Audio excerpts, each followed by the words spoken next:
Oilers Live Podcast.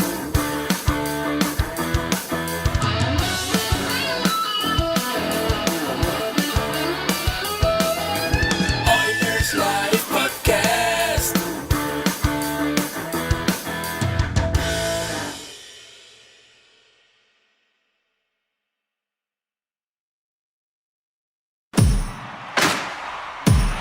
Now, get ready to talk hockey. Streaming from the Oilers Live Studio. Subscribe or follow today.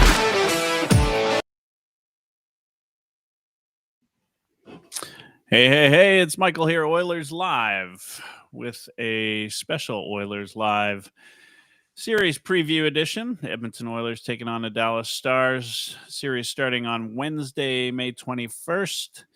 I've got Patrick, Oilers Fanatic on YouTube, and senior writer for HeavyHockey.com, Ryan Lutzberg, joining me for a little series preview chat.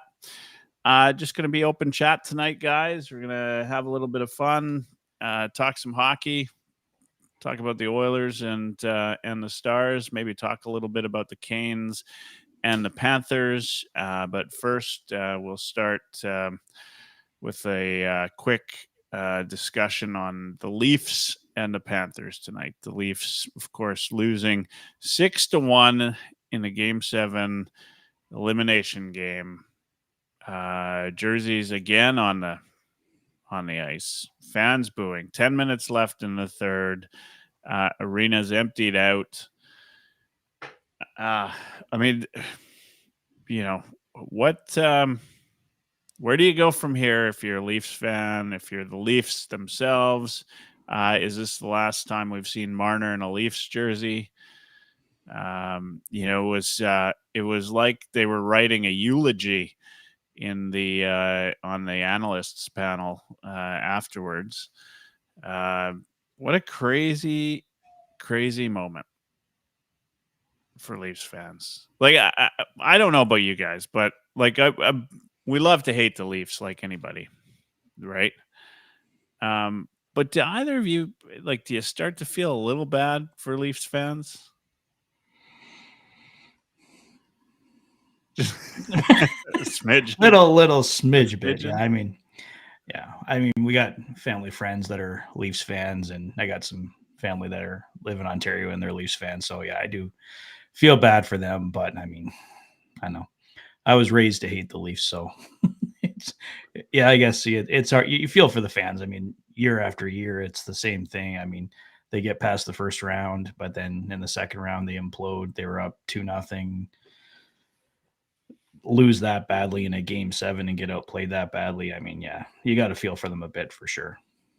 And in the fifth sort of swing game too, Yeah. Right? Like two very meaningful games. Ryan? Two meaningful home games at that, and they didn't show up for either one of them. I mean, I feel maybe a little bit bad because I'm an empathetic person, and that's kind of how my mind works. Yeah. But at the same time, I'm with Patrick. I'm an Oilers fan. I don't like the Leafs. I don't want to see them succeed. So it's. I think Ryan Whitney said tonight, Leafs Game 7 is the best content out there, and it didn't fail to provide good content and good entertainment for us again. It didn't fail to disappoint. Yeah. I'm getting my expressions mixed up, but you know what I mean. Thankfully, we know what you mean. Sorry about everyone else who doesn't. The listeners left reeling. Yeah, they tune in until they can figure it out. At least they're sitting there like, "We'll figure it out. We'll understand them." No. I mean, Game 7 Leafs. Yeah, it's. I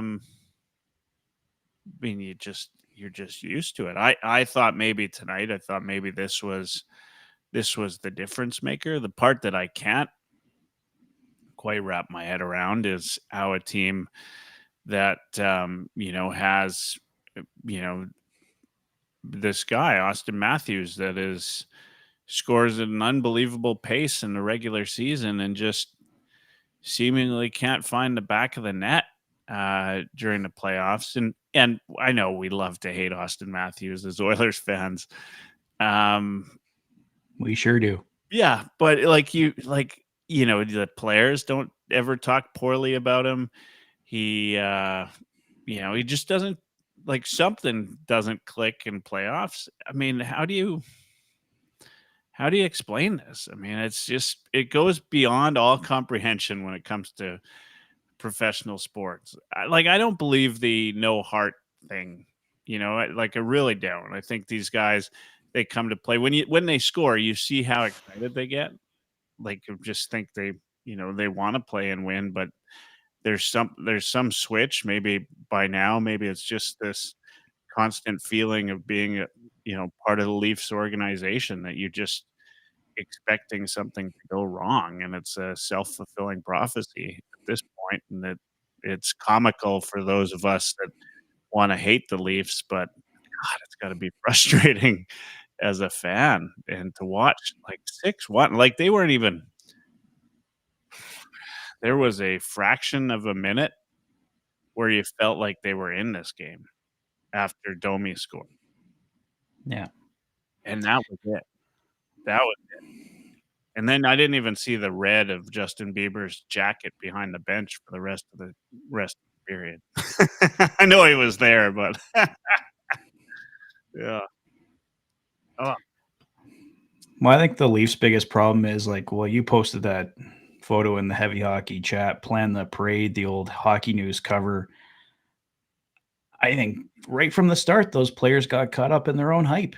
They were three young star players in hockey mecca in Toronto there, and everyone's boosting them up like they're going to be the next 3 greatest things to ever happen to hockey. We're going to pay them like they're 6-time Stanley Cup champions. And from day one, yeah, you've had great regular seasons. I mean, if that's what you want your career to be remembered for, is great regular seasons, good for you. But Austin Matthews in particular, he's a fantastic player, but he is not a big game player. Certain players have the ability to elevate their game in times when their team really needs them to. The Oilers have a couple of those guys and a few heart and soul guys down the lineup. Austin Matthews just is simply not one of those guys. And Mitch Marner, William Nylander, they struggle with that as well. I mean, I think all these guys just got too much too quickly, believed in their own hype. Sure, they had some skill. It wasn't completely unwarranted, but they didn't do anything to really earn that hype other than have good regular seasons. They just have not got it done in the playoffs, and too much of believing your own hype. Yeah, maybe that's it. I mean, so for those of you that don't know, 2018, the Future Watch of the Hockey News, the cover. And I wish it was me that had found this, but I saw somebody else tweet it out, and I actually thought that it was a joke. I thought they'd made it I up. remembered seeing it. Oh, really? Okay. Yeah. Well, I didn't think it was real, but there it was, 2018, cover of Hockey News. Basically, the Plan the Parade was the title. And it's so Plan the Parade on there. It had Marner, Matthews, and Nylander on the front. And it says, Toronto will win the Stanley Cup. It's only a matter of when and how many. So, I think it's probably pretty unlikely we're going to see Mitch Marner in a Leafs jersey again. So this future, no chance. I think the part that's maybe the hardest part is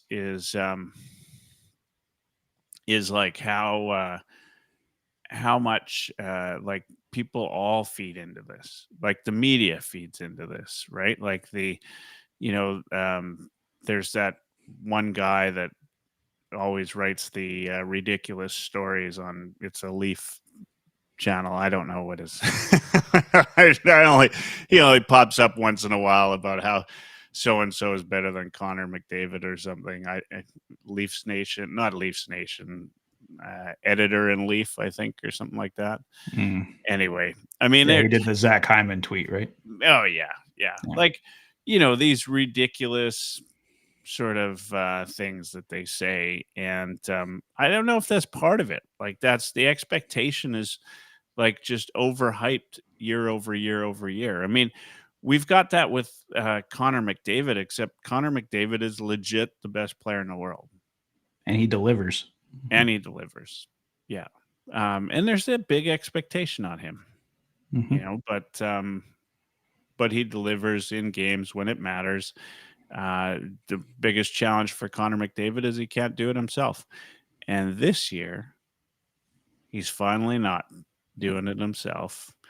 And that's what we're here to talk about, right? We're not here to talk about Leafs hockey. We're here to talk about Oilers, Stars, series preview. Stars have the home ice advantage. Games start Wednesday, May 21st at regular time, right? I think 6 11 p.m. minutes and 30 seconds. That was the longest buildup ever. That's right. That's right. There we go. Yeah, I mean, this is exciting, right? I mean, this is now Canada's team, right? Like this is it. And the team that comes out of the West this year has home game advantage, right? And the chuckles in the chat already pointed that out. This is huge. This is a great year for Edmonton hockey. All the odds makers have Edmonton as their early favorite. But this is not the same Stars team as last year. Nope. This is going to be, maybe one of the best series we've seen in a very long time. Like this is two teams that are better than last year. And, they're going into for a rematch. The Stars are what, 3-time losers in the Western Conference Final now, or 2-time losers. Sorry, right? 2 in a row. I'm already giving away my prediction. I see Brian Sweets in the chat. Brian's from Dallas. Mm-hmm. Locked on Stars or locked on Dallas. Sorry, Brian. Blackout Dallas. Oh, Brian, sorry. You're gonna hate me for this. You're probably none of those things. I'm gonna look it up because Brian Sweets in the chat tonight. Blackout Dallas. Thank you. Fan-sided. Sorry about that, Brian. Thanks for watching. Okay, I mean, first things first. Let's talk about. I don't know where to start. I mean, this is going to be an exciting series. Let's start talking about changes. Okay, Patrick, you've got the rundown every day. Any news that the Oilers can expect going into the Western Conference Finals before we begin? Well, Matthias Ekholm was on the ice today. It looked pretty darn good. Shog posted some video. I don't think we have anything official yet, whether he's traveling with the team to Dallas or not. I think we'll have to find out when they actually travel to Dallas. But I'm thinking probably most likely he stays, and then Game 3, I think, is the most likely time we see Matthias Ekholm and Calvin Pickard. I think right around that same time expected back, and yeah, other than that, it's been pretty quiet for a couple of days, so not too much else going on there. Jason Greger put out a good post just saying like who's in and brand new for both teams. Do you want to go through that for the? Yeah, let's do that. That's a good place to start. Yeah. Okay. Yeah. So new players for the Edmonton Oilers this year: Frederick, Kapanen, Podkolzin, Arvidsson, Jeff Skinner, when we see him, Wallman, Klingberg, Stetcher, and Emberson. Out are Holloway, Fogle, McLeod. He has Derek Ryan is out. He's not officially out yet, but he hasn't played. Carrick, CC, Desharnais, Broberg, and Ekholm won't be ready to start. For the Dallas Stars, Rantanen, Granlund, CC, Bichel, Labushkin in, and out Stankoven, Pavelski, Smith, Foxa, Delandria, Bork, Suter, Tanev, and Lundqvist. Huge. That's a lot of change in 1 year. Yeah. Lots of change in 1 year. Yeah. Lotzie, any thoughts when you hear that list? Any thoughts right away pop out to you? Feel like Dallas got a little more top heavy, maybe lost a little bit of depth at the bottom of the lineup. But you had a guy like Rantanen, obviously, that makes your team better, right? Like it's hard to argue otherwise. Mikael Granlund was a really good little addition for them. Got him out of San Jose, rescued him from the Sharks, and he's been really good for them. Hat trick for them in Game 6, I want to say, right? Um, that was a big one. Cody Ceci, it's like he's on their top penalty kill unit. He's been okay for them. But their bottom pair, like I love Dallas's top three, like Thomas Harley, Miro Heiskanen, Esa Lindell. Like I think that's a fantastic top three for their defense. But after that, I think it goes downhill. Cody Ceci, we've seen him. We know Cody Ceci and what he is in Edmonton. Bichel, I think, is a guy that has a lot of potential, but is maybe not quite at his ceiling yet. Like big kid, skates fairly well, fairly physical, but just still growing, still developing. And then Lyubushkin, physical but has defensive flaws as well. And then you got Matty Dumba on the outside looking in, which doesn't really inspire confidence for me. And so yeah, I think Dallas got a little more top heavy. That's the big thing. Yeah. Yeah. I think it'd be hard to argue with that. Like it's, if you look at the way these two teams are made up, like Dallas isn't as defensively gifted as they were last year. I think. Like I think they've maybe taken a half step back though. Like we're not, this is not going to be. It may be the difference maker in a series when you're going up against a team like Edmonton, right? Like that could be it. But when I looked at Edmonton, I mean, all year long, right? Like at the start of the year, that was supposed to be the thing, right? Like defense wasn't as good, right? But man, they've really should have. Then we made some changes.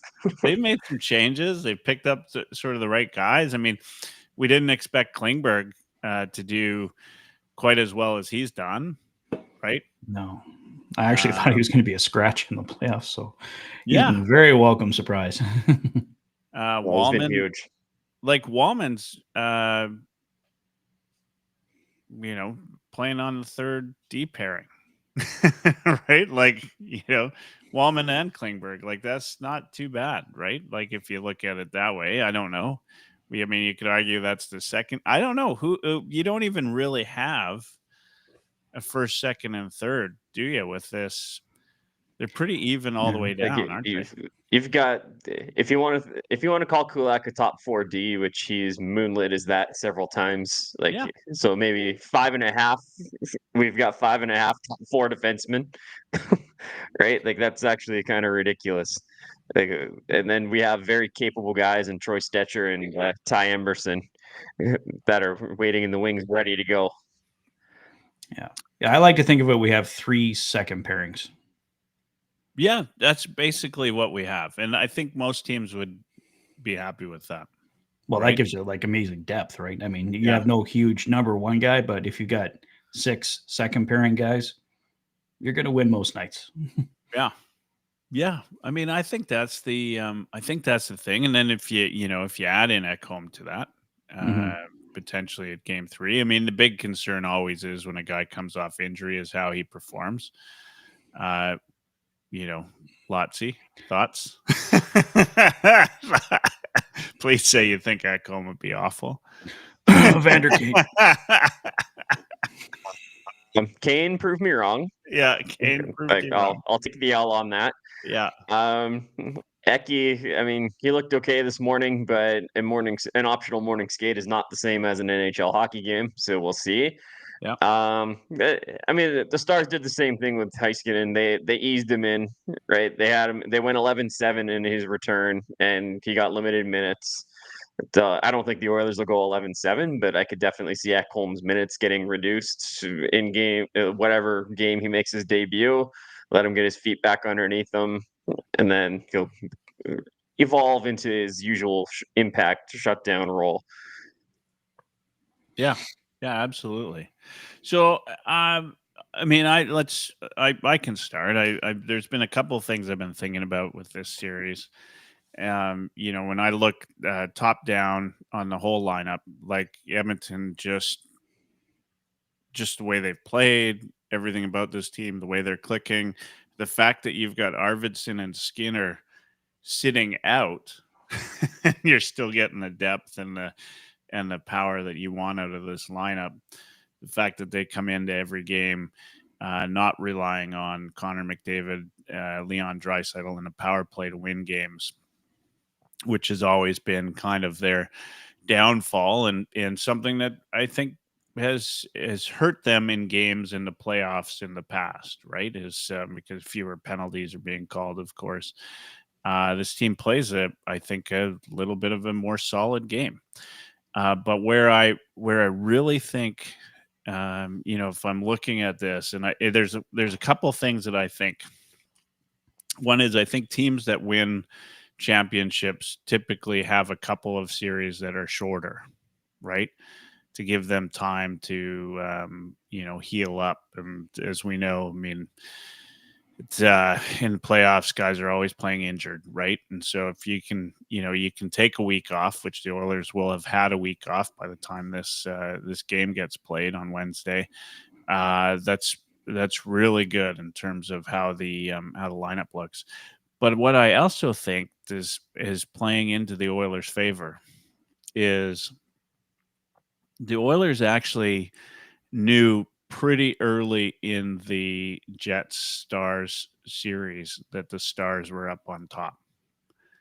And there was a really good chance they'd be playing the Stars, right? I think that gave them time. That's given them time to prepare. You listen to Connor McDavid talk about the team, how the power play's got to get going, and they're working on that, right? You don't often get this type of timeline in order to, work your power play, work the video rooms, right? And do all of that series, right? It's usually 1 or 2 games before you're in, you're a little bit banged up. Oilers will have had a week and plenty of time to look at video, make adjustments on the power play. Should give them a good advantage in the first couple games, I think.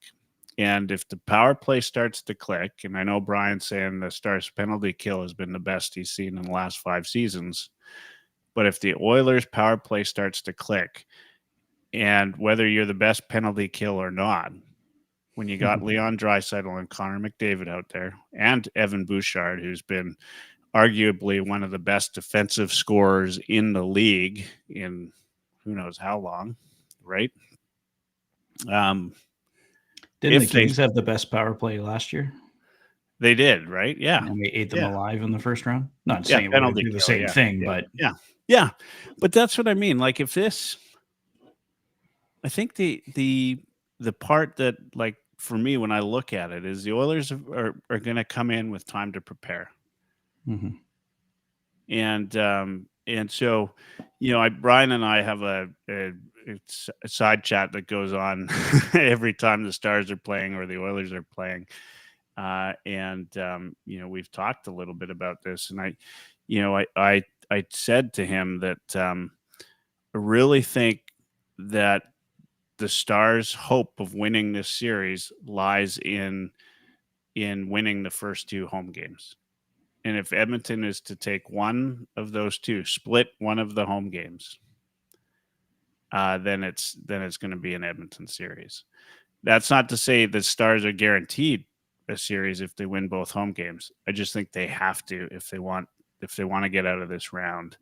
The way Edmonton's been playing, you can't give them any momentum. Thoughts? Yeah, I think that's fair. I mean, they started off really strong. We know last series against Vegas, winning both games and, 3 games in Vegas out of the 4 wins last series. So if they can get off to a similar start, I mean, even getting that just a split in Dallas would obviously be, and you don't want to fall down 2 games to nothing, not in the Western Conference Final. They've done it and come back in these playoffs, but doing it against the Dallas Stars in the Western Conference Final, I think is going to be a lot different than trying to do it to the LA Kings in round 1. So, a split is absolutely crucial. I agree. Yeah.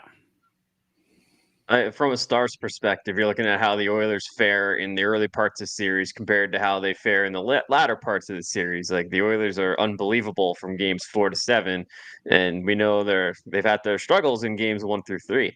So if I'm Dallas, I want to get out to an early lead, capitalize on the Oilers while they're still cold, right? And then you have to, because you want as much of a lead on them as you can heading into that final part of the series where we know the Oilers tend to get their poop in a group and start playing well.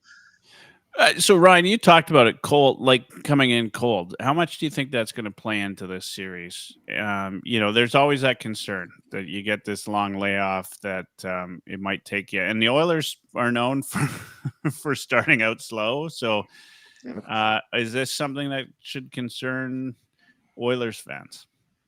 It absolutely is something that should concern Oilers fans. Like I know Dash has talked about it a lot in the past. Like we've observed it over the years. Anytime they come out of a major break, whether it's a bye week or an all-star break, they tend to struggle. Right? It takes them a minute to get their feet back underneath them for whatever reason. I don't know what it is. I think it's all mental. But and there's always the classic rust versus rest debate in the playoffs, right? Like, yeah, it's nice to be able to finish the series early and get some rest, tend to some minor injuries guys might be having. But when you don't play, it's a skill. You practice a skill for a while, you lose it. So that break in the momentum, that break in the rhythm can harm a team sometimes. And I think the Oilers are kind of that team where they don't benefit so much from the break. Like they're better when they have a lot of momentum, especially because we're an older team. Like Knobloch even made the observation earlier in the season, because the guys are older. Like they do better when they're getting more time on the ice. Because once they start resting, then it's harder to get them up and going again. I feel that. Yeah, I think it was Zach Hyman. I was watching the interviews. I think it was Zach Hyman yesterday. He said like the one difference, because someone brought that up, like the breaks after the Four Nations and everything like that. He said he felt this one was different because during this whole time they were practicing, they were still on the ice, they're still doing stuff. It's not the same as game action, but during those times, like they weren't even practicing, like it was completely time off.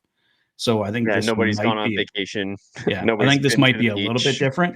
It's still Yeah. like the same factor, like you're not playing and in the full game action, but I think that they've been practicing, they're still working on things will help them a bit in this situation in particular.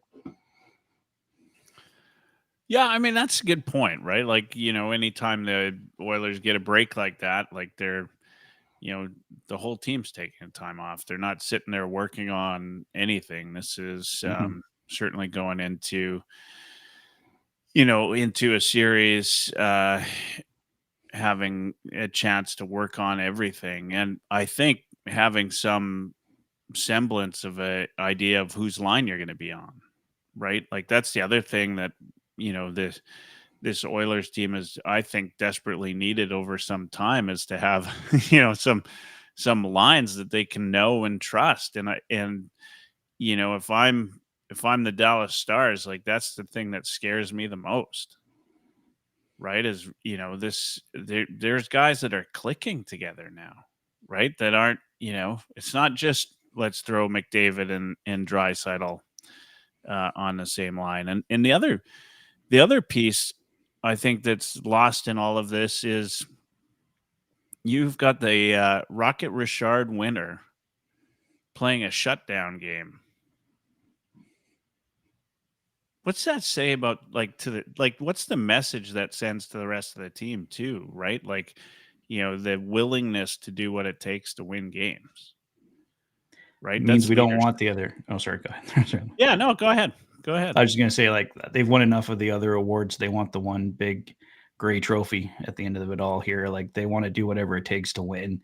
And another thing coming off this break, I think you can tell Connor, like, he didn't even seem too happy that they won the series the other night. He was pretty pissed off in his post-game media availability there. I think they're all business right now.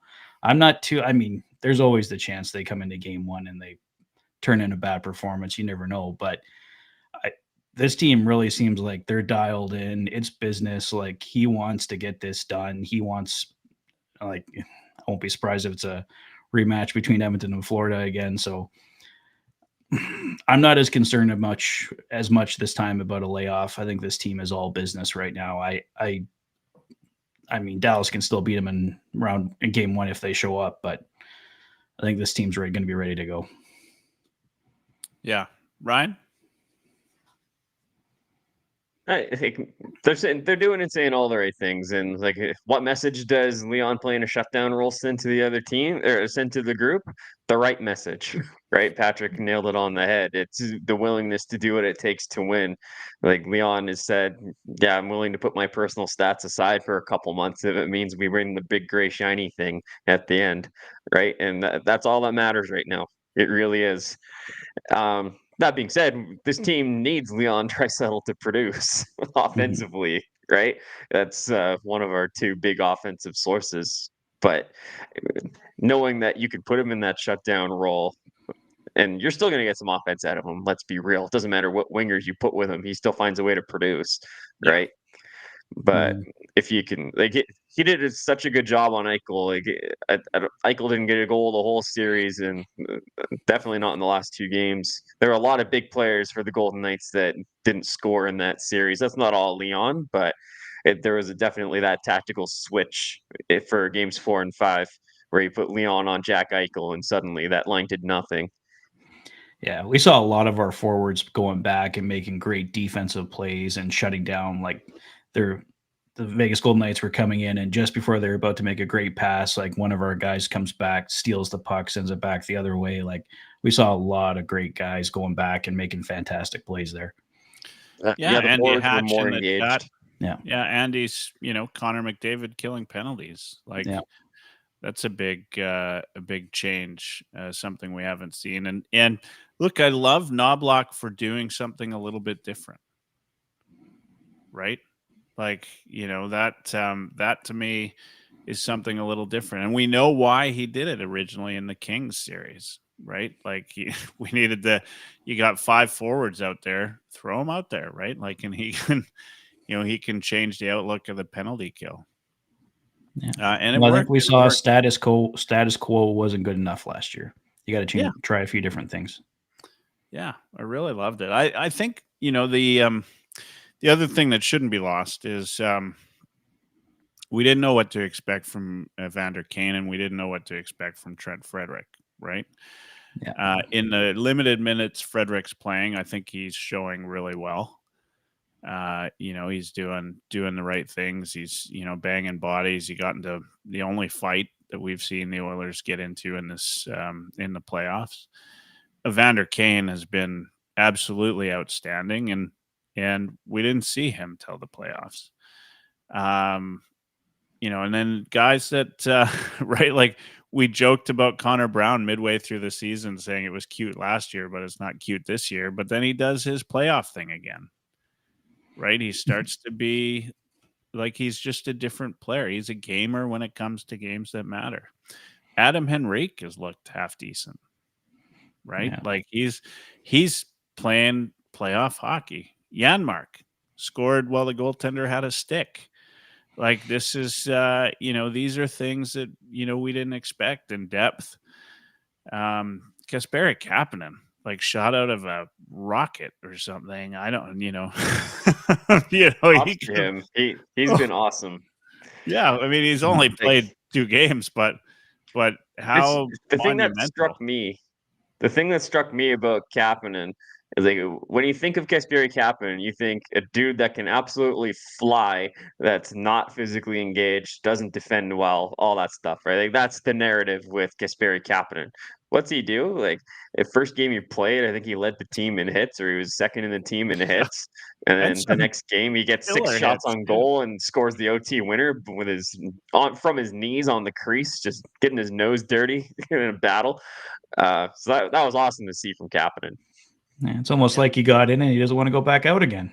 I don't know why. Almost. Funny how that works.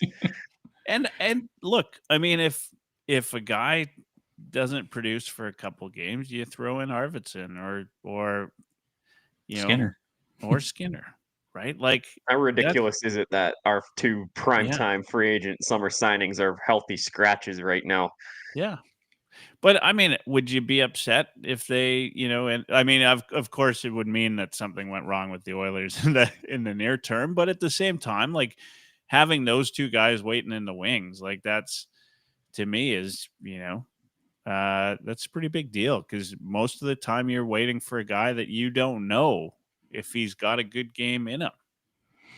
But That means you got a good team. Yeah. These two guys have good games in them. They can, they can do different things. It is exciting. So let's look at the Stars lineup. I mean, we know the Oilers have looked good. They've got lots of depth. We're pretty excited, obviously, about where they're going. But the Stars, as we'll say over and over again, they're no pushover. What's the thing that scares you the most about the Stars lineup? For me, obviously Rantanen is a big one, and then the other one is goaltending. It is, but Stuart Skinner was the better goaltender last year, and if he can come in and be even 75% of what he's been in the last couple of games, I'm pretty confident. Not to knock anything against Jake Ottinger. He's a fantastic goaltender, but with what we saw from Stuart Skinner, and even Calvin Pickard wasn't perfect, but he was making the saves he needs to make. So I'm feeling actually pretty good about our goaltending right now. Yeah. Good. Well, I mean, how could you not? 127 minutes of shutout hockey. That's so all right. Should Bubbly be the sponsor of tonight's episode? I think so. We got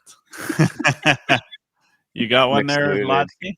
No, I don't. I actually very much dislike Bubbly. Sorry. Tells to you what our sponsors, sponsor but- thinks of you that they didn't send you one. Yeah.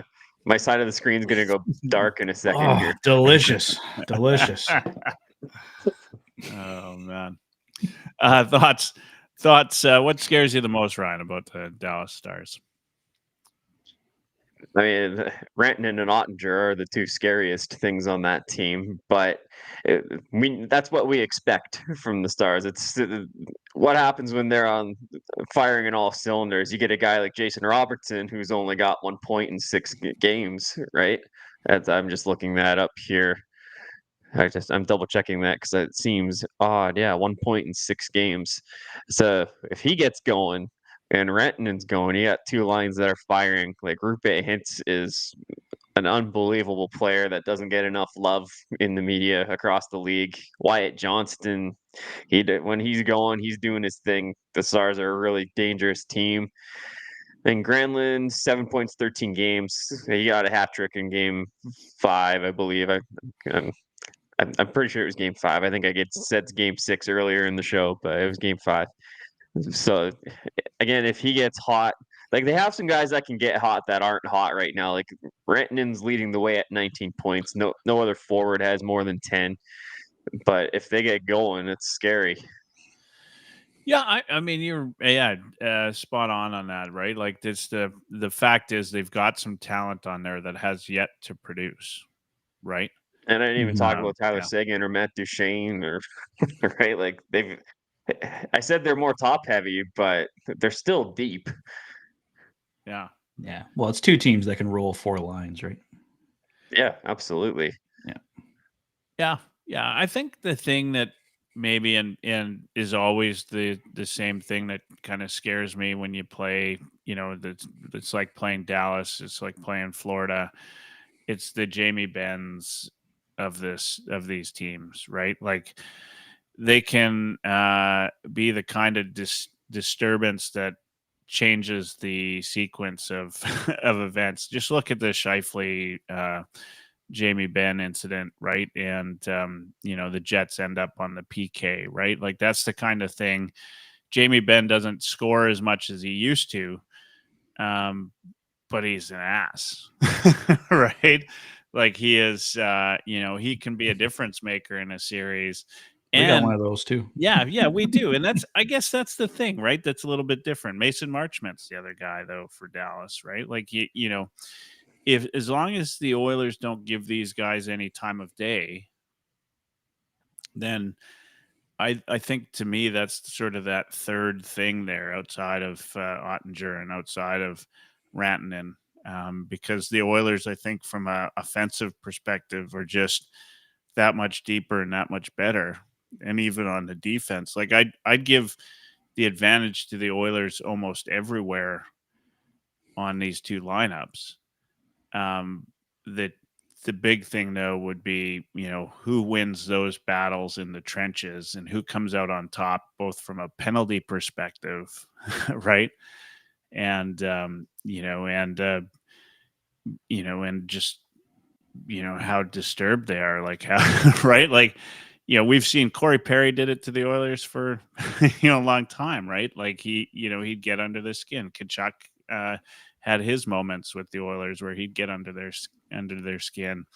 Bennett, like those guys can be difference makers in a series. Is that good or bad for the Oilers in terms of like, or where does the pendulum lie with the Oilers this time? Now that we've got Podkolzin, we've got Kane, we've got Perry, we've got some guys that can do the same thing. Is this a different Oilers team in that regard? I think it's deeper with the physical element for sure. Like we've got a guy on every line that can deliver and score at the same time. It's not strictly a tough guy that doesn't do anything else. Like he's a tough guy that can hit you, and then when he's done hitting you, put the puck in the net as well. I think Evander Kane's coming into this series relatively healthy as well too. That was a thing last year. We saw Evander Kane's kind of battling injuries among everybody else, it seemed as well. But I think we got a pretty healthy Evander Kane. We know the impact that he can have already so far. So I think this team is much deeper, and it found a way to beat the Stars in last year in 6 games. So that's going to be my prediction, I think, again as well. But it's a better team this year, in my opinion, for sure. Yeah. Ryan, like thoughts on that? The those bruisers, those kind of players that can play, who's got the advantage there? I'd say it's pretty even. Like Ben and Perry, kind of they're smart about it, right? Like they know when to push those buttons. Evander Kane, we know he can do it. He just that's just the way he plays, right? That's just the attitude that he brings to every shift. He's going out to make life difficult for the opponent. You talk about a guy like Mason Marchment on the Stars. He does that as well. And like Patrick said, the Oilers have a guy in every line that can be annoying and hard to play against. Hyman's leading the league in playoff hits, right? So I don't think it's going to be a huge factor in the series. I think that cancels each other out, to be honest. I think special teams are going to be huge in this series because Dallas's special teams are rolling and the Oilers' are not. Right. But we know what the Oilers special teams are capable of. We saw it last year and we've seen it for many years with their power play. So whoever comes out at top of special teams is going to have a big leg up. Yeah. I mean, and I do think for a change, the Oilers will have had time to adjust a little bit on the power play. They have to get it going, right? It's been I think McDavid even talked about it today about the power play and just how it's not clicking, right? And it's hard. Yeah, it's hard to say. Like part of it, I think 25%, but it's it's crazy, right? Yeah. But it's not the level we expect. I think the Stars are 30%. Yeah. Power plays have become certainly 30.8. way more important. The first two games in those Kings, right? Like every time LA got a power play, they scored till Edmonton, figured it out or started putting together some PK wins, right? Like that was, that was it.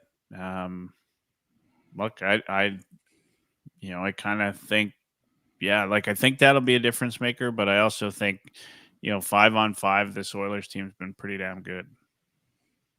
Yeah, I was looking into that before the show too. Like you look at the regular season, the Stars had a better goal differential. The Stars had a better goals for percentage, but the Oilers had a better expected goals percentage. And if you look in the playoffs so far, the Oilers have had the better expected goals percentage again by a mile and a better actual goals percentage of 5-on-5. So I think there's a strong argument to be made that finishing is the only reason the Oilers weren't higher up on the charts on the actual goals or the actual goal share and the goal differential at 5-on-5.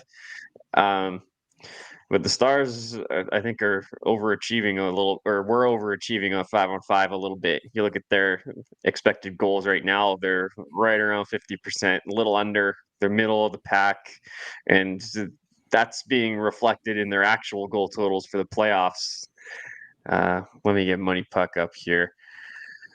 Playoffs goals percentage. Stars are 10th out of the 16 teams, 47.62%. Expected goals, they're 7th at 49.6%. So like middle of the pack. It's just their special teams have been dynamite, and they've had a few really big games from Mikko Rantanen. Right. Yeah. So if the Oilers can keep doing what they're doing at 5-on-5 and find a way to win the special teams battle, that's the recipe for success. Yeah. And keep crashing the net. I think that's been the biggest Yeah, you thing. got it. Way less perimeter shots. Go in there, get dirty, get in front of the net, and that gave us the series winner the other night. They're scoring goals there. That was a clinic in crashing the net. Yeah, I like know. 2 games in a row, right? That's what we never see this team it. do, though. Like they get like 50 shots, but they're all from the friggin' perimeter. Like Yeah. an AHL goalie could go in there and get a shutout with the shots they're taking. Like get in there and get some dangerous chances, get some rebounds, and it's paying dividends for them. Look at how Aiden Hill's mentality shifted in Game 4. Yeah. Right. He was losing his mind. It was just mosquitoes around his ears while you're trying to sleep kind of deal. Like he was frustrated. But I think there's something to be said about having a lineup of guys that are, like having Frederick, having Kane in the lineup, having Podkolzin, guys that, got no problem. And there's always one of them on the ice. Right. And so you can do that type of thing a little bit more and feel a little bit comfortable that somebody's got your back.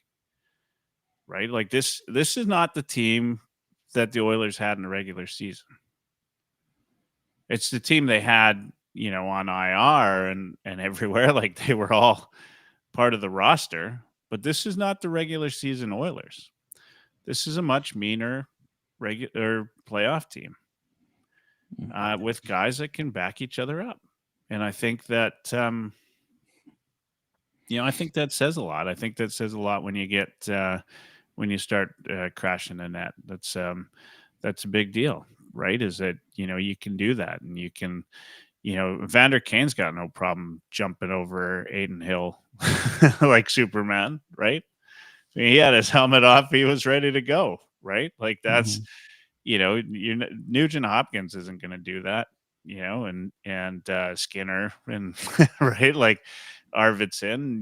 Those were the guys that you were counting on during the regular season to do that kind of work, but you just can't. That's not their style of play, and they're they're not big enough to back it up. But Colson, Kane, Frederick, Corey Perry, Janmark, Connor Brown, all of those guys, Kapanen now apparently, right? Like, Wow.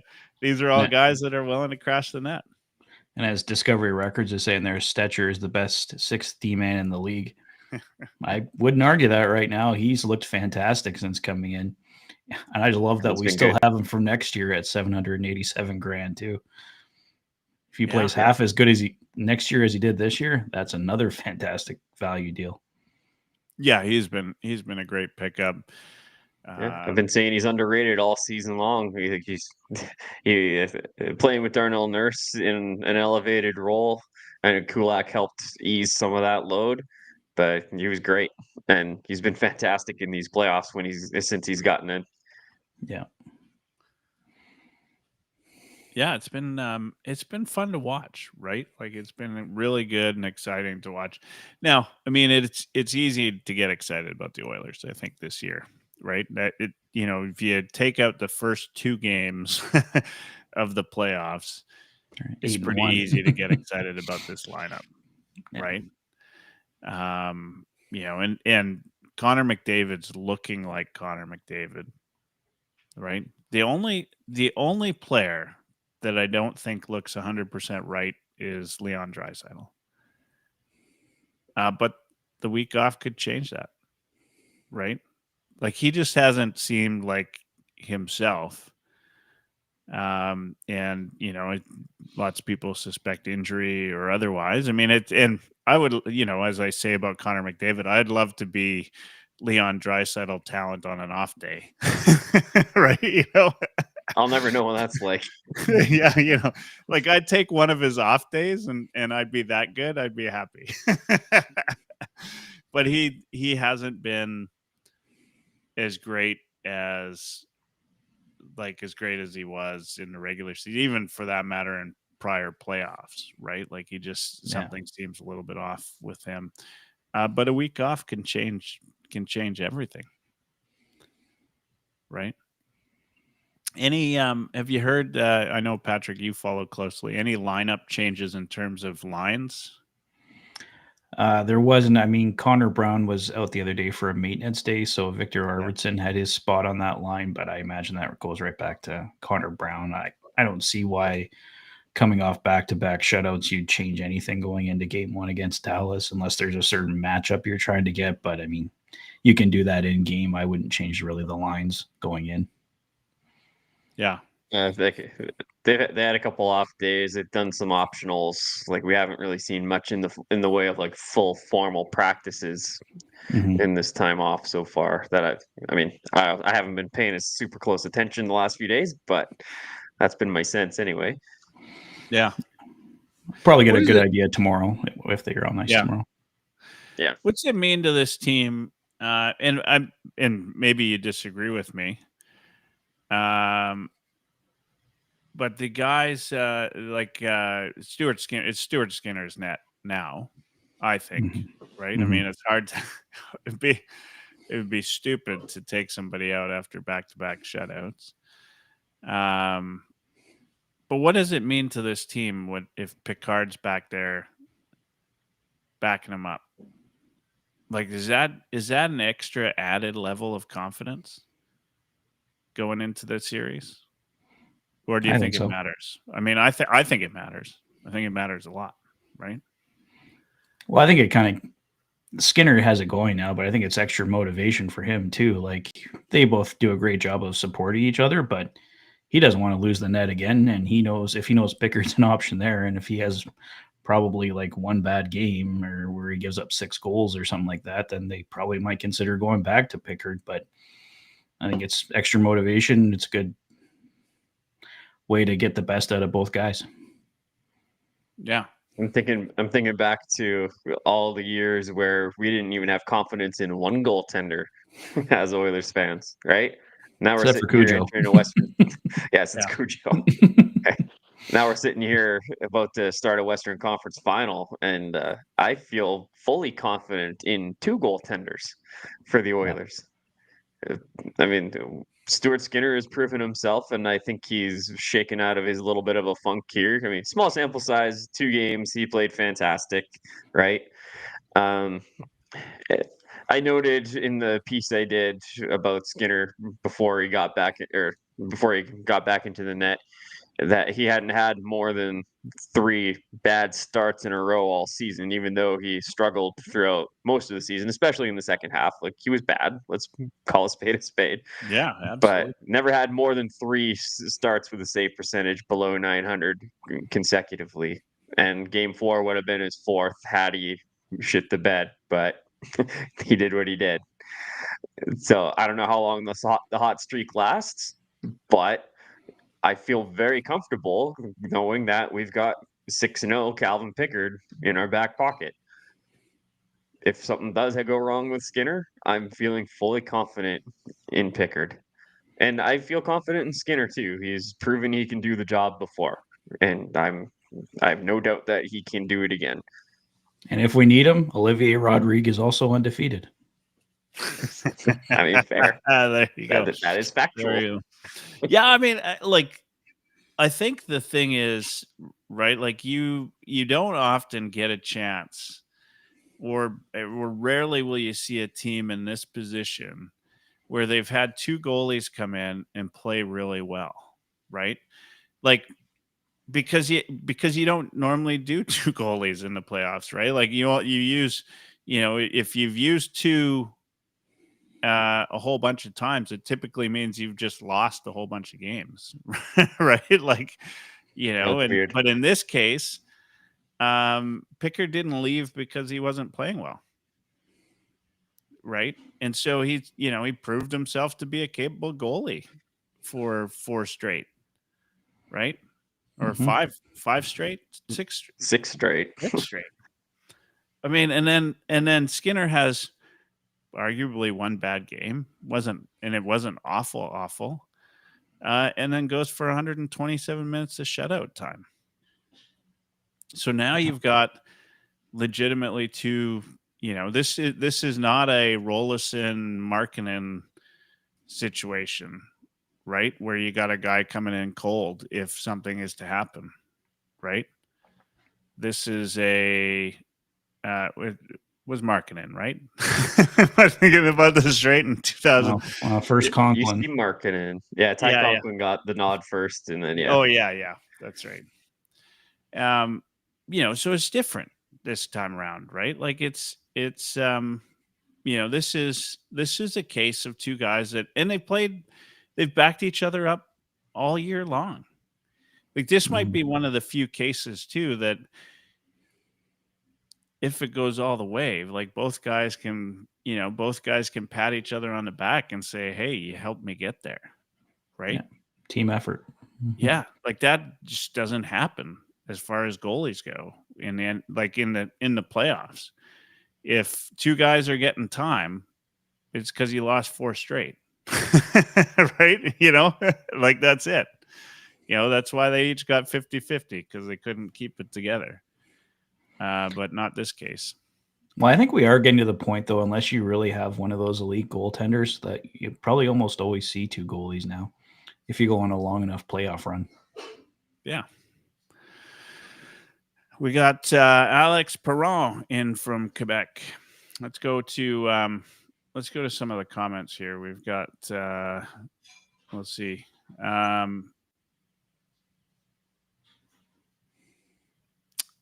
Rogue Strummer says difference maker from this year's team is not only Rantanen and the young players getting more experience on the Stars. Granlund is a ridiculous player they got this year.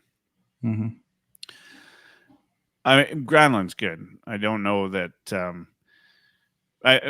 he certainly was a difference maker in the one game against the Jets.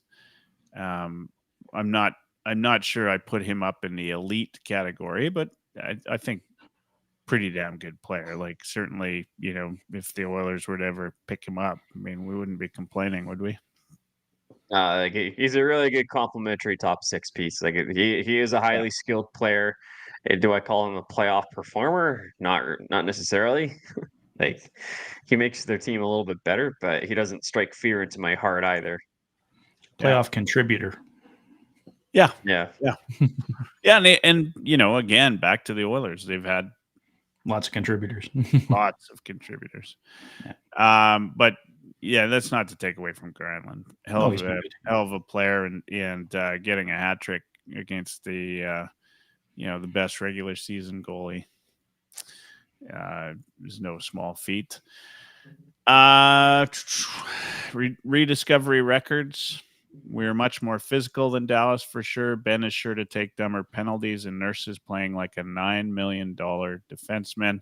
Followed by Brian Sweet's comment: Ben Sagan and Marchment have to stay out of the penalty box. It goes back to the toughness comments there, right? Obviously.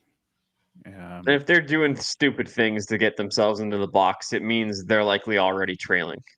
Right? They're going to be more disciplined if they have a lead. Mm-hmm. Right?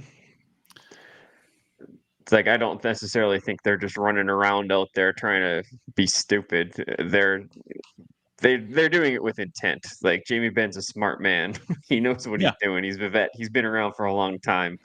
Mason Marchment he's no spring chicken either. Like he's still late 20s, right? It's not as if he's a rookie. Like, he has some sense of what's going on out there. Like, I don't think it's about not being able to handle the intensity, the emotional of the playoffs.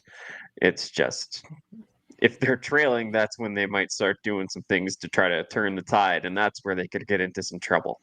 Yeah, Ben's a veteran player. Like he's going to get under our skin. We're going to hate him by the time the series is over, win or lose. That's what he does. That's his role. JP says, "Holy faces, boys." I guess we could go to this. That's probably more of the commentary. Yeah. Yeah, we could Probably less nightmare-inducing for people. That's right. That's probably more about what it is than especially if you're watching on the TV. That's just like, whoa, that's coming right at you. That's right. So there we go. You're welcome, JP. Ace 96. This is Patrick's burner account. Yeah, Patrick. Jacob Sean, who I know. Good job, guys. Love watching your coverage this playoff season. Thank you. Although I suspect that's his dad, Kevin, that's using his YouTube account. Probably doesn't have his own. See, we hang around with all the old guys now, right? Let's see. Oh, Ace 96 says one bad game. I assume he's referring to my Skinner commentary. On his return, Ace, on his return, we will take the. Let's talk about that because I think those two LA Kings games that Skinner played in, this was a team effort. Like it wasn't just Skinner to blame, right? It would have been nice if he made some saves. And I would have been happy if we never saw him again after those two games. Although, here we are. And now I'm happy. I'll be happy if we see him on Wednesday, right? Like time changes. You can stay. That's right. Exactly. Yeah. Shutout hockey can do that for a guy, right? Yeah. Amazing what that does for a guy. Yeah. All right. Oh, Ace is like now firmly into the chat. He's taking over. Patrick, get off the chat, would you? You haven't even said he's not even been in the chat tonight. I was trying to behave myself today. How hard is it to not get excited about the potential of the Oilers going back to the Stanley Cup for redemption of one of two Stanley Cup finals? Yeah. Either one would be sweet, right? Wouldn't it? Yeah, we gotta have some discipline here, boys. We still got another round to go before we get there.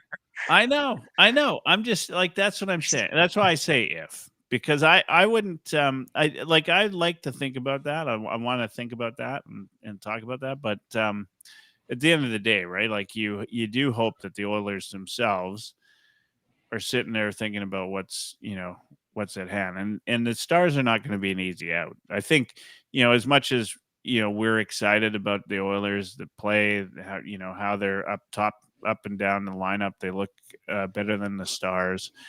The Stars are awesome. Like, they've been really good, right? Ottinger's been good. And they were good for the most part all season long and take away the last 10, 15 games, which was the same as the Oilers, right? Yeah. The Stars were a cup favorite early on in the season, and I think they are now. I was just going to say, like, Lotzie's giving us crap for getting ahead of ourselves. He's already at Rogers, and the series hasn't even started yet. I mean, like, don't be giving us crap. You're already hiding in the arena. Come on. No, you don't see any Stanley Cup banners in the seats behind me now, do you? Yet. And this photo was taken from the banner side, so you wouldn't see any banners in this pic anyway. You wouldn't see any banners anyway. Yeah. Ace 96 says, I think Dallas will be better than Vegas or LA. I agree. Absolutely. Yeah. Yeah, I'd agree, but I've wanted, and maybe Brian's gonna give me some crap for this. I don't know, but I feel like Dallas has been a little overrated this season. Like I've high quality team, don't get me wrong, but I feel like they're getting a lot more love than they necessarily deserve. And I'm gonna point to one thing that has kind of been a stat in the playoffs so far. And I can't take credit for seeing it. I saw it on Twitter. I wish I could credit the person, but it's from Natural Stat Trick. It's Mikko Rantanen. They're using the line tool. They got Mikko Rantanen paired with Mikko Rantanen. So when Rantanen's been on the ice, the Stars, like at the Corsi percentage, 43.21, Fenwick, 45.16, shots for, 46.41. Not real good. Expected goals for, 50.44%, middling. Their scoring chances percentage, 49.3, middling. High danger chances, 49.45, middling. But you look at the actual goals for, it's 73.33%. It's 11-4 with Rantanen on the ice in the playoffs here. So that actual result doesn't match all of the underlying stats, right? So that's got to come back down to earth at some point if the sample size grows larger. But without Rantanen on the ice, they're being outscored 9-18 at 5-on-5. It's a 33%, 1 out of 33.33% goals for percentage. That expected goals without Rantanen on the ice is 48.14% at 5-on-5. So I don't see them as a big 5-on-5 threat. If we can neutralize Rantanen, then I think the Oilers will be in good shape. And Rantanen was fantastic he's been fantastic, but the one hat trick he got in game 7 against the Avalanche, one was a wraparound that went in off a defenseman's skate as he was kind of falling, like a bit of a lucky goal. Then he got an empty netter. So let's settle down a little bit. And he got a hat trick in game 1 of the next series. That was a little more legit in my eyes. But he's riding a hot streak, and the Stars are going to need him too if they're going to get past the Oilers, I think. Well, and he's had 4 points in his last 5 games, right? Yeah, like which it's is, not again, good, but not. But it's clear, the points came against Colorado, right? Which plays a different some game extra motivation too in there. Yeah, 100%. So yeah, Rantanen's I don't think Nobody's the Stars are that Rantanen's strong off. 5-on-5. They're gonna have to rely on special teams to get by us, which it's kind of weird. That's what we used to say about the Oilers all the time. Terrible 5-on-5, road hot special teams to get where they got. But now the tables have turned. Yeah, if we could ever just figure it all out at the same time, they'd be Right? unbeatable.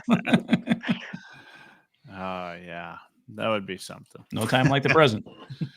Yeah, it's feeling pretty good though, right? For the Oilers right now, like they you said it, Ryan, you said it, Patrick, like they're out there. You're listening to the commentary, you're listening to the interviews. It doesn't feel like they're counting this as a win, right? Like they're pretty serious. The Oilers are, right? Yeah, like the Oilers are. Like they're not. Yeah, they're not acting like us fanboys here, right? They understand there's work to be done, right? And even as a fan, which this is a fan podcast, I can seriously look at this and say this is not going to be an easy out. I am, I'm looking at this and I'm thinking, as I said before, the Stars' only chance in my mind of winning this series is if they take both games in Dallas to start off the series. But if the Oilers can split, I really think the Oilers have this series in hand. And I wouldn't even give the series to the Stars if they win both. Like as we know, the Oilers are consistently start slow. So that might even be an expectation. But I would say that I don't think they're going to start slow this series. I just don't see it. I think, you're talking about it. I don't remember, Ryan, if it was you or Patrick talking about Hyman saying, like, all those times they had time off, right? they were out, at the beach or wherever they were. They've been practicing, they've been playing, right? I guarantee you, they're looking at, game tape. They're looking at everything. They're looking at the stars. Like, they know they're going to come into this game as prepared as they've ever been for a series. Yeah. And just have to execute it. it. Yeah. And now it's execution time. And I think you've got the right crew this time. Yeah. Yeah. Like, this is not, there haven't been, with the exception of maybe those first two games, there haven't been many times where, as Oilers fans, we've looked at them and said, like, does this team not get it? Right? In fact, it's been the opposite. It just feels like they get it, So it should be a good series. Ace says, I hope it goes 6 or 7 as long as the Oil wins. Let's we've been about an hour and 10. Let's go into that. Predictions for this series. Put your predictions in the chat as well. I see Brian's still around, still listening to us. I you know what? I commend you, Brian, for tuning in. It being a fan-based podcast as it is, and knowing that you're going to get Oilers talk on here. You're not going to get much Dallas Stars love, but you tuned in anyway. Appreciate it. He said Brian is real about it. He says the Game 7 hat trick wasn't a true hat trick with the deflection off the skate blade and the easy empty netter. We've got a few different people in there. All right, let's talk about how we see this. Who wants to go first? Ryan, you want to go first? Tell us, give us your predictions on the series. Yeah, so like I said, I think the Oilers are the better 5-on-5 team. Like, I'm looking at playoff stats and looking at all the all the underlying expected goal stats from both the regular season and the playoffs. I think the Oilers are the better team 5-on-5. I think that the Stars' special teams are an advantage for them right now, but I know what the Oilers are capable of. So whoever comes out of that is going to, like I say, have a leg up. But I just feel like this is the Oilers' a series for the taking. I've said most of the year that the Stars aren't as good as everyone thinks they are. I actually thought they would lose to Colorado in round 1, and I'm not trying to disparage the Stars as an opponent here, because they are an elite team. Like, they're a fantastic team with lots of great players.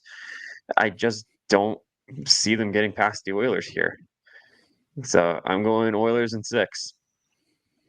All right. Amazing. Patrick? Yeah, I'm pretty much in agreement with Lotzie there. My prediction was Oilers in 6. Probably a split in the first 2, maybe a split in the second 2 as well. Oilers take Game 5 in Dallas and finish it off in Game 6, something like that. But however they do it, I think it's going to be in 6 games. I think these two teams are too evenly matched. I would love it if the Oilers can do it, obviously, in less games or find a way to do it. But I have a feeling we're in for a 6-game battle.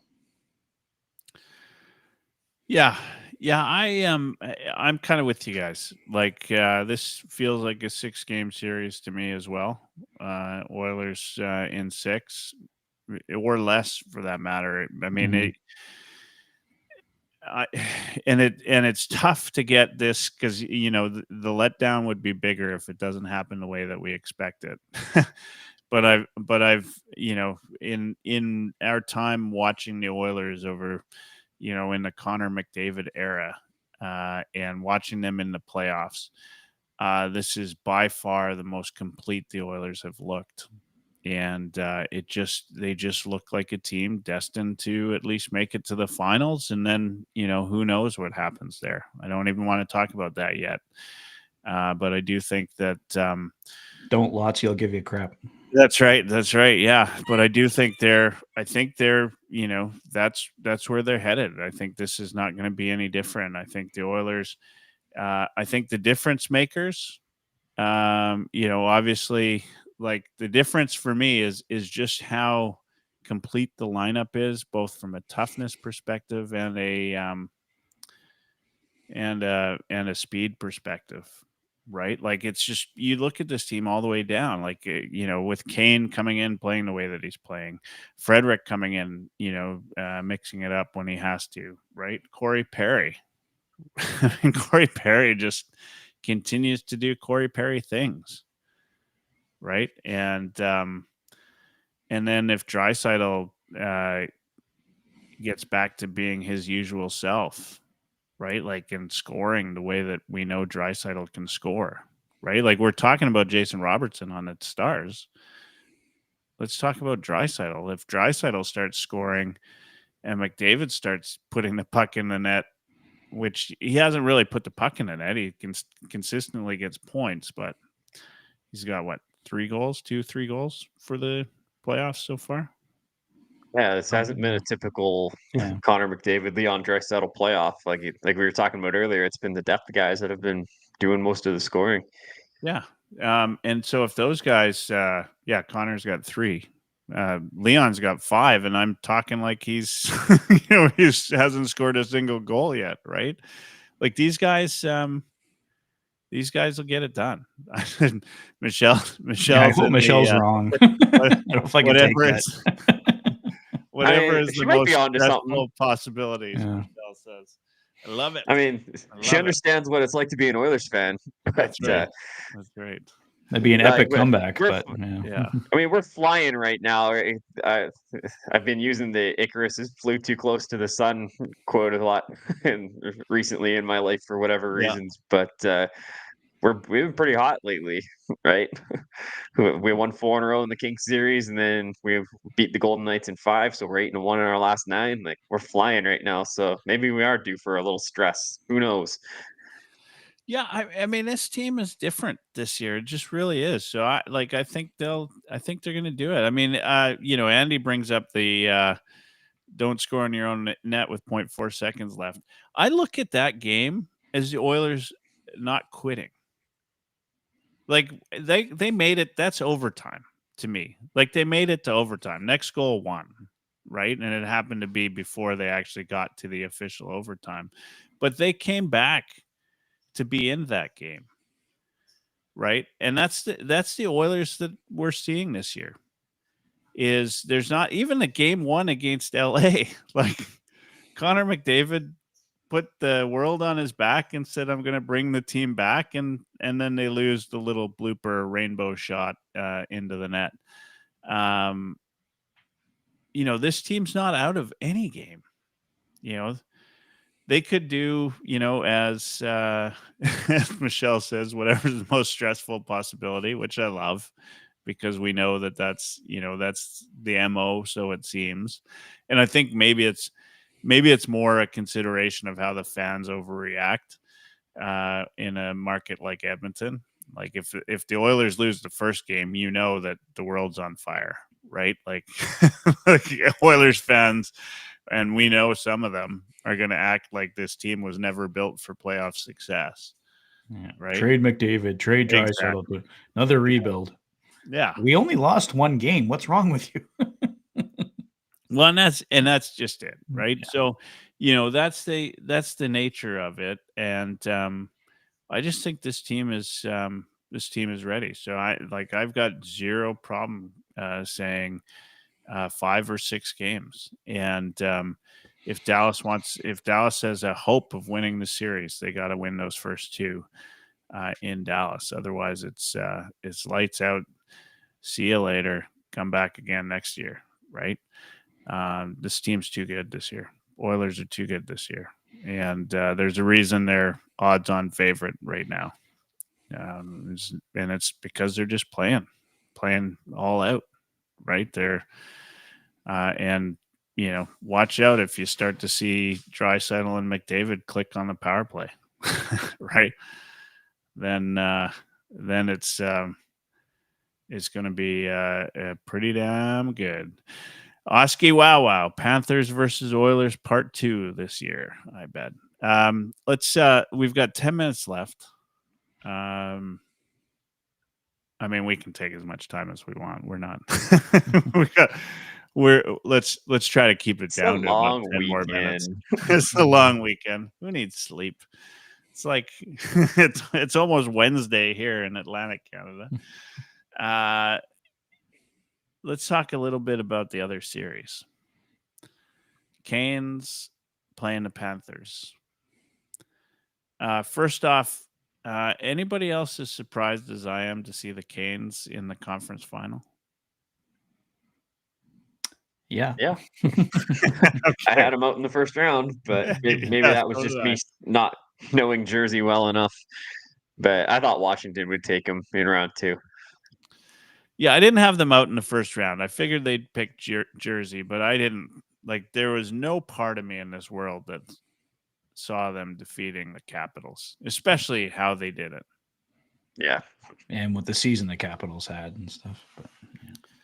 That's it, right? And just the just everything seemed to be going the Capitals' way after that first round, right? Like Ovechkin scoring in overtime finally. And but it is, the same thing as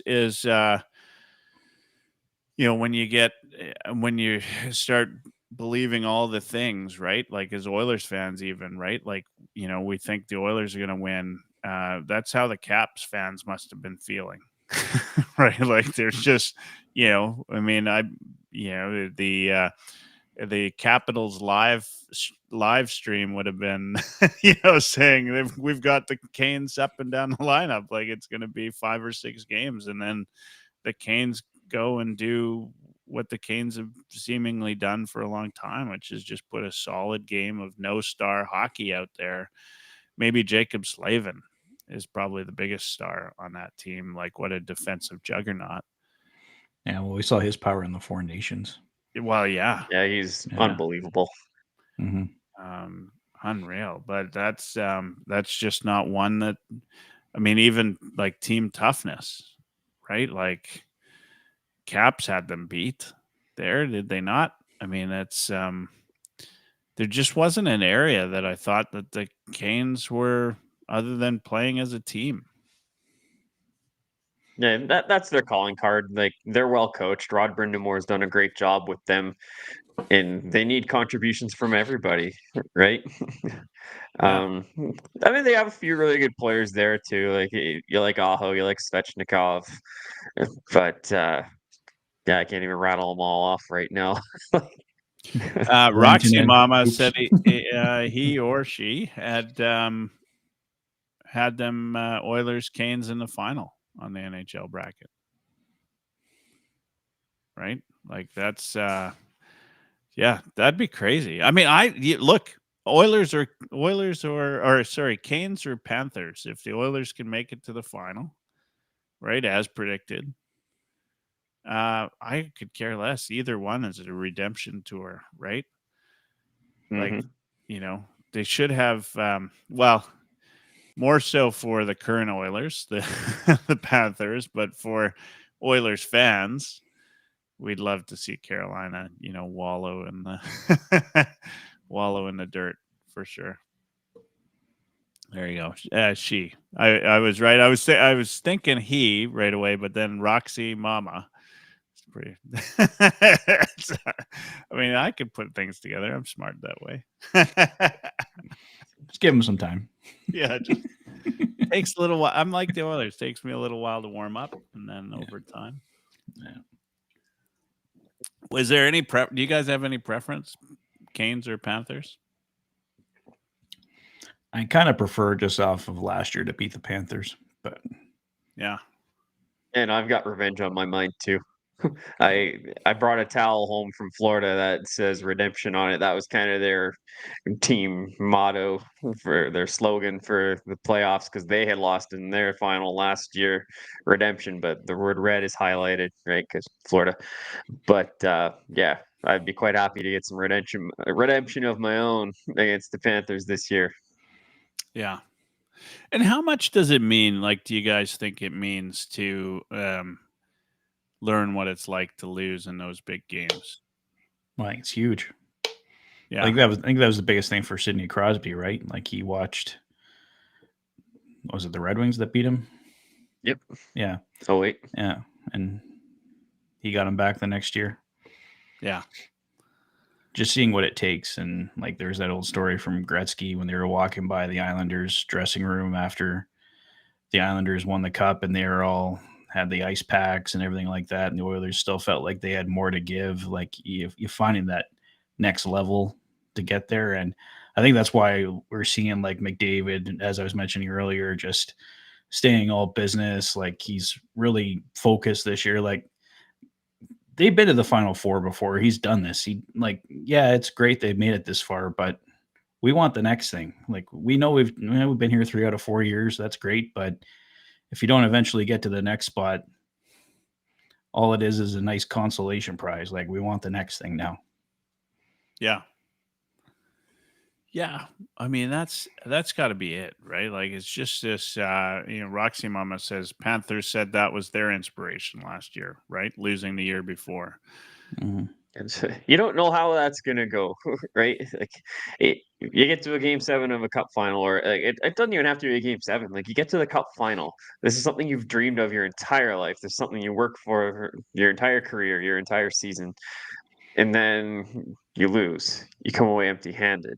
It's like you're in a situation you're going to feel either the highest of thrills, like jubilation, exhilaration, or you feel the lowest of lows, just the utter despair and disappointment and anger, all of that, right? When you feel the latter, how do you use that? Is it fuel or motivation for you? Like, do you truly learn from it, and does it propel you to further success like it did for the Panthers last year, or does it weigh on you? Right, it can just build and become a mental thing, like we're seeing with the Leafs. Any game 7 that they're ever in, or they can only advance so far, right? It can just be a mental burden on you. So, I think it is important to have those life experiences, because I think any failure you have is just a precursor to success. Mm-hmm. But you still have to go out and execute. You still have to be able to mentally handle it the right way. And from what I'm seeing from the Oilers so far, I think they're handling it the right way. But we're not at the finals yet. But like Patrick was saying, this is the Connor McDavid's interview after they advanced to the conference final. It's like, yeah, he's not happy. Like, he doesn't care at all that they've advanced to the conference finals. It's just one step along the journey. Yeah, like if that thing was on mute and you're just watching his body language, you would think that they just lost that series. Yeah, it's so true. I mean, I think he was more frustrated with the line of questioning, right? Because it was that same old narrative, oh, this team can't defend. It's like, yeah, well, we just showed you that we can. So you want to try that question again, right? Like, that was the vibe I was getting. Yeah. Well, when you've answered it 18 million times, yeah, it's like, you guys got any new questions for me? Like, this is your job, and you just keep asking me the same question. Yeah, it's especially clear, like he's ready. Right? Game. Yeah, he's ready. He just wants to quit with all the questions and get down to business now, right? Like, that's, it's exciting. I Wednesday seems like ages away right now. Yep. Yeah. And this long weekend feels extra long. I don't think we've ever seen that before. Yeah. No, it's unreal. And the other thing is, and I think this is actually a good thing. Like, the Oilers will have had a week off, but it's not like Dallas is going straight into the next series either. Right? Like, they'll have had tonight off, tomorrow and Tuesday. They're going to have 3 full days off right before they get into the series as well. Feels a little bit odd that the Eastern Conference goes on Tuesday and the Western on Wednesday, given how they ended. But I think that plays in well. Like, I think at this, like, few games off, or a few nights off is probably enough to say they're, maybe as rusty as the Oilers are. I think that was, they wanted it had they won Toronto on Saturday night, because that would have put it on Tuesday, Thursday, Saturday. But the Leafs didn't play along with that plan. So it just like I don't know what to, what to say about that. Like, oh man, yeah, the Leafs should be. There's that. You know, it's bad when there's a meme out about Leafs elimination day, right? Like it's just, you just know it's bad. Yeah. Oh, where's Bob hiding?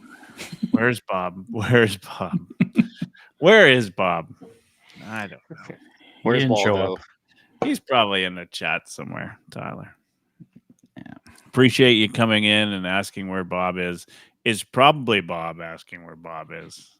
Then he can refer back to it and say, hey, guys were asking about me, weren't they? The guys were asking about me. They were. He was invited. He didn't show up. He was invited. Yeah, no, we miss Bob. I mean, somebody's got to be wrong. We can't all be right. Got to have that different perspective every now and again.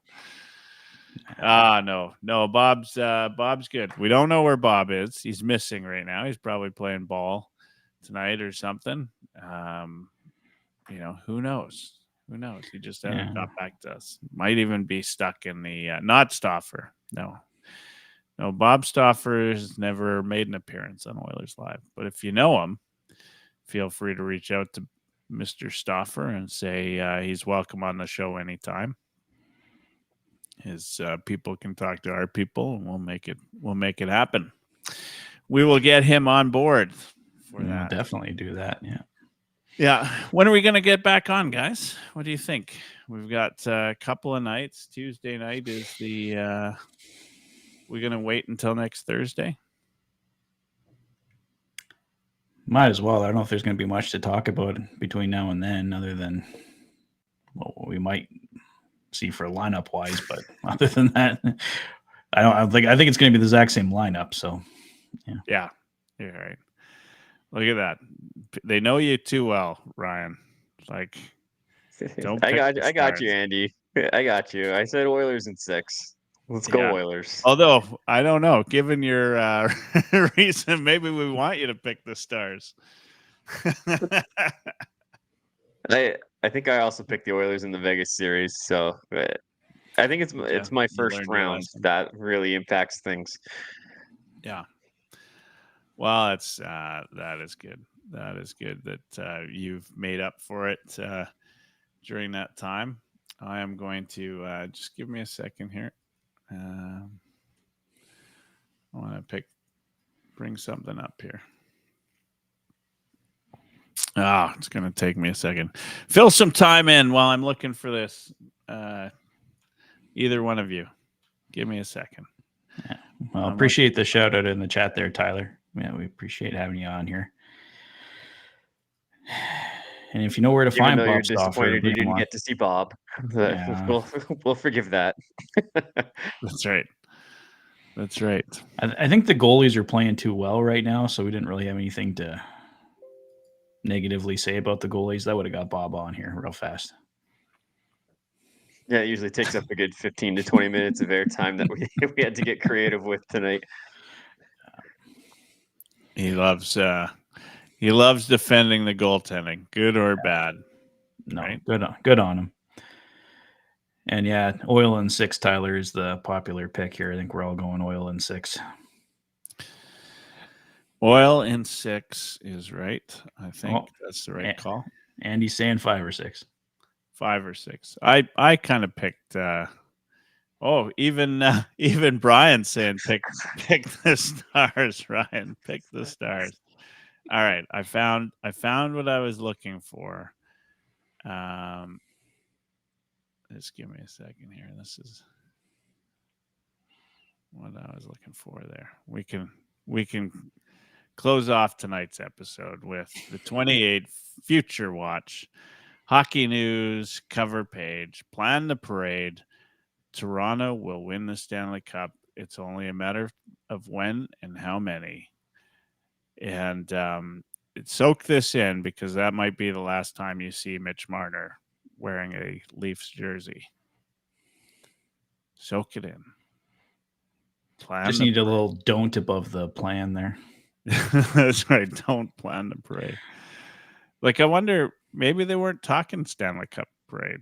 I don't know. Yeah, like parade at a circus or something like that. Yeah. That's right. I mean, they didn't really put a timeline on that, so like, I mean, it could be a factual statement that they're likely to win it again at some point in the future. Are they though? Being attached to that picture, maybe not with those particular players, but I mean, it's been since 1967, so you're right. That's You right. may be right to question that, Patrick. But like, The title is some point Future in time. Watch. It is Future. Future Watch. I mean, we could be talking anytime within the next 100 years. Just you wait until there's only 6 teams in the league again, and we'll be dominant all over. Oh We man. can gather around the radio and listen to another Stanley Cup victory. Yeah. Last time, Patrick, we gave you the last word. Is that what we did? Who got last I word? don't even remember. Or maybe, oh no, Ryan wasn't even on the show. I think it was Bob got the last word last Bob time. got the last word. Yeah. Who wants the last word tonight? Doesn't matter to me. All We right. can close it. I'll take last word All tonight. right. All right. I'll say my little bits and pieces. Pass it off to you, Patrick, and then Ryan, you can get the last word. Thank you, everybody, for tuning in. As I said, I think Oilers I'll go with what Andy said, 5 or 6. I mean, that's pretty good. Pretty good chance in my mind. The Oilers are going to take this series. There's always the concern that team doesn't take it seriously or they're looking too far ahead. But I just not getting that sense with this team. I think up and down the lineup, they're better than we've seen them in a very long time. And defensively, like for me, that's one of the big surprises, given we didn't expect Klingberg and we didn't expect Stetcher with no extra T to come in and do as well as he's done. Tell Ryan Rashog that. Yeah. And hey, look, like I just love, as we talked about it, I got more and more excited about how the team's got somebody like a tough guy or somebody who can mix it up on every line, right? And they just seem to be getting into there, and there's just not those same worries that we've had of these Oilers teams in the past. And then if goaltending continues to do what it's doing outside of a few blips on the radar, this team is destined for great things, and so I'm looking forward to the upcoming series. But the games have to be played, right? And that's what we're going to watch, and look forward to seeing everybody on Thursday. Patrick, I'll pass it off to you. Go Oilers! Yeah, I just want to say, as always, thank you to everybody in the chat there. Another great turnout tonight. Great discussion with all of you. Brian coming in, giving us the Dallas perspective as well. So thank you to everybody. And a little self-promotion. I've got my own channel, The Oilers Fanatic, game reviews, news. Share that with these guys here as well when we come on for the Oilers Live podcast. So go check me out there if you'd like some more Oilers content in the meantime. And yeah, Oilers in 6. Let's get it done.